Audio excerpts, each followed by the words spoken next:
Nearly a decade after pioneering a first-of-its-kind effort to breed pathogen-free sheep that may be the healthiest in the world, Richard and Julie Hurley say they have the future of agriculture right in their backyards. Both Hurleys are veterinarians.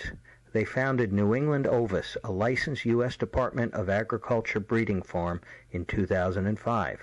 At the time, Richard was a senior clinician at Mass General's Center for Comparative Medicine, who saw a need for healthy sheep to be available to scientists. So Richard and Julie decided to try breeding pathogen-free sheep. Developing the farm was costly, but after 8 years it's paying off. What started with a flock of sheep purchased from Vermont has developed into a full-scale breeding operation that closely monitors, cares for, and manages the sheep and their lambs. The sheep are grouped by size and fed in groups with family members living together so they can gauge in natural behavior from birth to maturation. We were, I wouldn't say making it up as we go along, but we were evaluating and making decisions, minute by minute sometimes, trying to figure out... finding out, what's the best feed, what's the best management issue.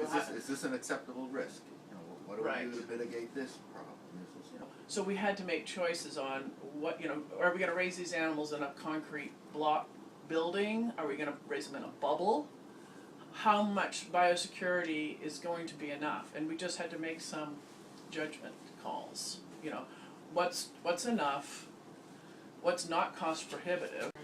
We try to limit, we have one source of hay, we try to limit our potential exposure for something coming in here. They're not a very common research animal. So they have very unique, little niche. So basically they've got 24-hour veterinary care. If we're away, then there's a protocol for people to follow. If you have a sick animal, you call the vet. He comes here, you have to dress him in the suit. He's not allowed to bring his equipment in, and that's how it's handled. We would not take an animal to the vet clinic because that's putting them at risk of getting diseases. To ensure that they grow in a stress-free environment and become accustomed to human interaction, the lambs are regularly held and engaged, the way a pet owner would handle a puppy.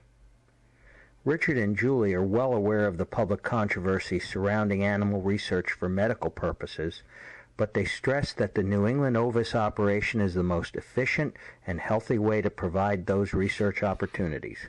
Julie stressed that biomedical research has changed quite a bit over the years following the passage of the Animal Welfare Act in 1966. The act regulates the treatment of animals in research and exhibition. She and Richard say they try to educate people that there is a lot of wonderful research out there. I think we have something the community can be proud of, Julie says.